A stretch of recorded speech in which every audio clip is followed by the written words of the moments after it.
Энэ телевизэн гадаад мэдээний хөтөлбөр хийж байна. Эхний мэдээгээр Иран болон Америкийн нэгдсэн улсын одоо үргэлжилж буй хилцээний тухай хөндөх болно. 2-7 хоногийн өмнө хоёр тал газ зогсоож санал бичиг байгуулсан билээ. Тэгвэл 2 дугаар шатны уулзалтыг өчигдөр болон уржигдөр Катарын нийслэл Доха хотод хийсэн байна.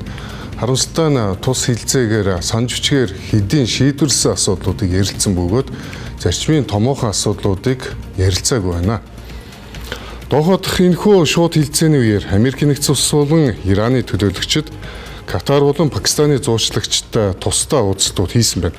Катарын гадаад хэргийн яамны хэвлэлийн төлөөлөгчийн мэдгдснээр Дохагийн хилцүүлэг нь Швейцар дахь дээд хэмжээний уулзалтын үр дүнд тулгуурлан дайныг зогсоосон санал бичигтэй холбоотой асуудлууд дээр эерэг ахиц дэвшлэл гаргажээ.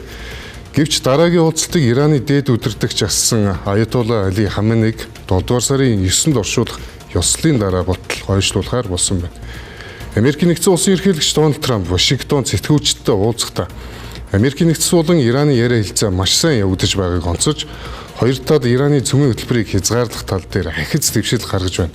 Мөн Ираны цөмийн зэвсгээс ангижруулах үйл явц урагштай хэмээн тэмдэглэжээ. Түүнчлэн Трамп бүрэн хэмжээний дайн дахин эхлэх магадлалыг үүсгэсэн. Гэвч их сурвалжуудын мэдээснээр техникийн шин чанартай энэхүү хилцээний үеэр цөмийн хөтөлбөрийн асуудал огт өндөгдөөгүй бөгөөд Америкийн нэгдсэн улсын дэд ерөнхийлөгч JD Vance уг асуудлыг хожим нь хилцэх болно гэсэн байна. Энэхүү хилцээний сүрийг тавихад ерөнхийлөгч Трампын хүргэн Jared Kushner болон тусгай ич Steve Witkoff нар зуучлагч талуудтай уулзсан чухал үр гүйцэтгэсэн боловч мэргэжлийн нарийн түвшний хилцээнд биечлэн оролцоогүй байна. Харин Ираны төлөөлөгчдийг тус улсын гадаад хэргийн дэд сайд ахалсан байна.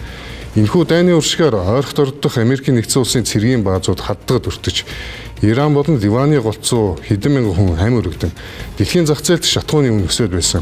Харин Трампын хийсэн дээрх мэдгдлийн дараа газрын тосны үн сүүлийн 4 сарын хамгийн доод түвшинд хүрч унсан бөгөөд шинжээчид дайн гиснээс хойш анх удаа үнийн таамаглалаа бууруулжээ. Үүний зэрэгцээ уг хилцээрт Израиль болон Ливаны Хизбулла бүлэглийн хоорондох мөргөлдөөнийг зогсоох заалт багтсан бөгөөд Ливаны чиглэлч дипломат ажиллагаа идэвхтэй өрнөж байна. Ерөнхийлөгч Трампын хувьд эх 11-р сард болох Конгрессийн дунд хугацааны сонгуулийн өмнө дайны эдийн засгийн сөрөг үр дагаврыг хязгаарлах улс төрийн шалтгаантай тулгарч байгаа бол Ираны удирдгууд дайнд төлдсөн дотоодын эдийн засгийн хямралаас үүдэлтэй иргэдийн бухимдалтай нүүр тулж байна.